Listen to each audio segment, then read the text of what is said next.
All right, Brian with Grand Roofing, bringing you a quick on-the-fly impromptu video. So as you can hear, we got nailers going off in there, and it's a change of scenery in an attic. I don't get enough content from in the attic, so I hope you can hear. But a couple things. So the point of the video here, we're just going to investigate, look at a few things. I know there's a broken piece of wood over here. We're going to get to that, and I'll explain why, and why there's this big gaping hole for me to get in the attic here, and why I'm bringing the whole video. So they noticed something, they ripped into it, they saw it, and point of the video. What makes the difference, or what is the difference between a good reputable company, roofing company, or for that matter, any trade, versus the guys just for a quick buck? If they want a quick buck, they're going to get in and out. Yeah, the roof's going to get done. But the little things, the detail, the attention to detail. I happen to see something right down here. It looked to me like a bathroom ceiling fan vent. Most of the time, they're just dumping into the attic. Why is that important to investigate and check? If you got moisture dumping in the attic, it's going to inhibit growth of mildew, mold, rot out the moisture. It's not good. You want the moisture to bypass completely. If you got cold AC air, you got hot attic, it dumps in here, it condensates, it gathers, it's not good. You want to make sure. So back to a good contractor. They're going to investigate. You know what I mean, guys I've worked with over the years that just turn a blind eye. I didn't see it. Nope, I didn't see it. You know, end of the day comes, forget about it, and leave you, the homeowner, high and dry. Uneducated, don't know. So if you find this video and you get some benefit, give it a thumbs up. Me, I'm going to jump in here, which is what I just did, and ran out outside the attic. There's a tube that goes under this cellulose and out through a register cover through the soffit. So just take an extra minute and make sure. I do keep RVK1As on the truck at all time in my toolbox behind my behind the seat in my truck. Why that's important? Guys, why would they turn a blind eye to it? Maybe they don't stock it on the truck. They don't want to go drive to the nearest box store or whatever. And it's important. Get it out of your attic. So there's videos on that. Check it out. The other thing we're going to look at, and if you've been a home builder, a framer, or maybe you've got some knowledge in this, then please let me know. Before I show you down here, we're going to go up to this little thing here. So I don't know exactly what these are called. These like little facety grommet. I don't know. There's a technical term for it. I've heard it before. I just don't remember. We don't ever piss with it. But the design of this rafter truss system, in my opinion, is just hideous. And I would love to know the engineers that thought this is a good way of doing this. So I'm sure those are punctured in, twisted, and they just push in from the manufacturer, how these are made, and they hold everything together. But a couple of my bitches with this is, they just are pressed in right in here. You can see how from the manufacturer just pressed it to the angle they need. That load, I mean, you're relying more on the wood resting on this piece of lumber here than the structural strength of pushing this down. To me, it just doesn't make sense. Then you're putting a different angle load on this one, you're putting some out here. It's just kind of stupid. But maybe that's sufficient here. My bigger complaint with it is using the same style down here. If you've got a lot of load on this roof from just the weight of the shingles and the lumber and everything pushing down, and this 2x6 doesn't even go all the way out to the seal plate or rest on anything. Seriously, I'm just blown away at this. So here's the one we got to fix. We're going to get a jack in here, raise this up, put a chalk line across the top, make sure it comes up and looks good and straight, and then scab on or sister on another 2x6 piece and try to get past it and get through that little 2x2 or whatever the heck it is, 2x4 down there. But if you look at this, try to get down here for you.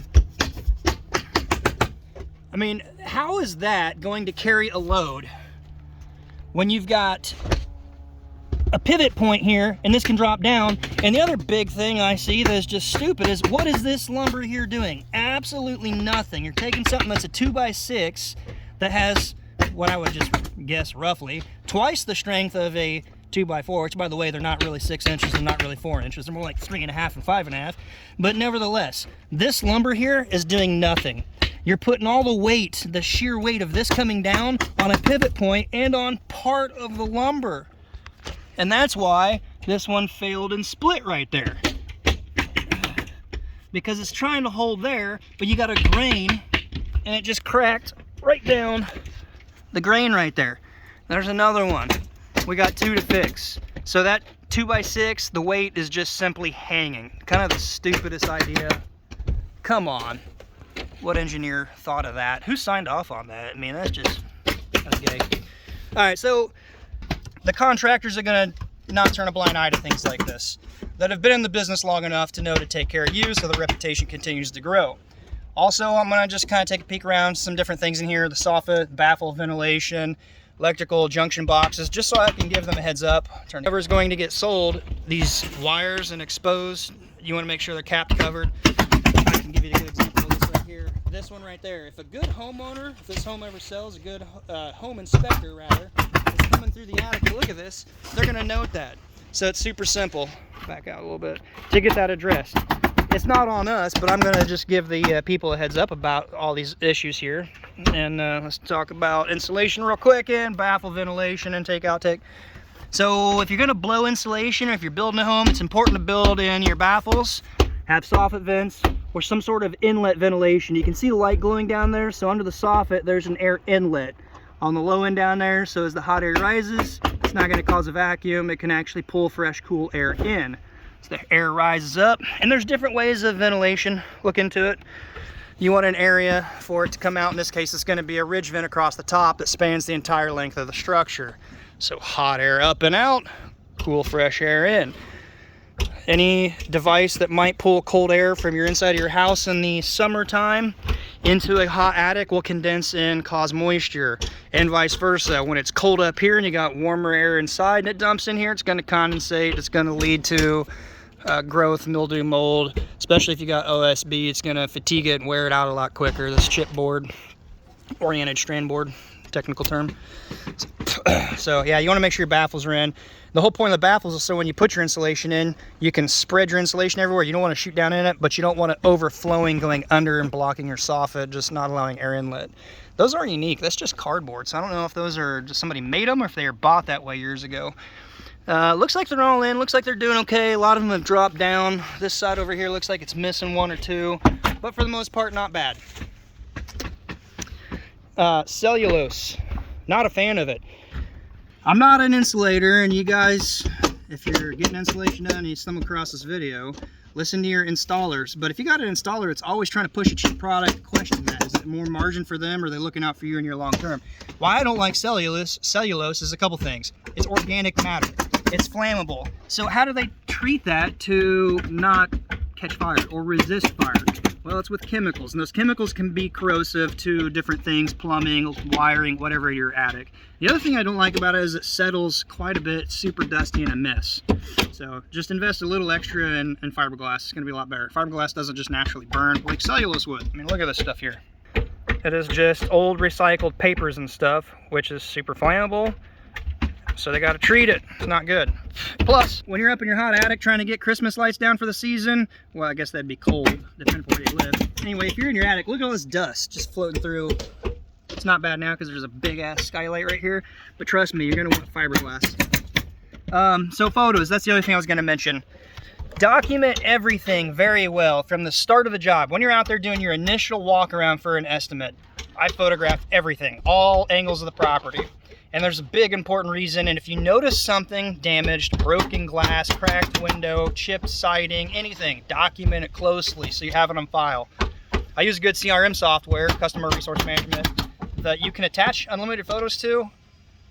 It's just really good software. Job to just check into it. I've had many times where a homeowner would come and be like, hey, and they're not upset or bad about it, but this saves you because it could turn bad. Hey, this is broke, you know, can we get that fixed? Well, if you didn't cause it, it shouldn't be on you to fix it. So if you notice it, document it, maybe give them a heads up about it. But if you've got the photos, you can go back and show them that they're date stamped from your initial inspection. It's not on you. Trust me, it's a lot better to explain to them, hey, this was already there, as opposed to not having any photo proof and saying this is damaged. We didn't do it, because the homeowners would be like, well, they just put a lot of money into their renovation, whether it's roof, siding, windows, concrete, it doesn't matter. Their eyes are looking for things that they don't normally see or wouldn't have seen that may have already been there and existed. So if you have the documentation showing it was there, it'll save you, and it will save that that battle, that argument, because it'll turn ugly. They're gonna say it was you that did it. You don't want to pay for it because you know it wasn't you, but if you don't have a way of showing them or had brought it up ahead of time, it could save you. Just anyway, some roofing tips for you guys. I'm gonna get out of here. They're moving up closer and stuff's blowing down in my face. It's gross. So document everything very well. Good contractors are going to investigate and inspect, do their job, even if it takes a little bit of extra time, because it will benefit them and their brand, which will lead more referral work. I don't pay for advertising. People, especially here lately, AdSense is down, Advertisers are down, but I'm getting all kinds of spam emails saying, hey, lead generation, this and that. It's just the economics and things are changing right now. So back to me not advertising, you do good work, good word of mouth will get around about you. You can stay busy, do good work. Anyway, I appreciate you watching. If you watched this far into the video, give it a thumbs up if you like it. Secret super fun phrase of the day is, I don't know, what can I say? Cellulose sucks. All right, I got to get out of here, got to get busy. We got some storms a brewing. Go figure, right? It's supposed to be a nice day. And we get 2 jobs set up today. And the weather changes in. The storms are just off to the west in Illinois, out this way. We got a little overcast moving in. I think we should still be good for another 3 hours. We'll get this and the next one done. Where are we at? Anyone know who the state champs are? I don't know what year, sorry. All right, I gotta get busy, guys. Appreciate it. Until next time, be safe, and we'll see you on the next video.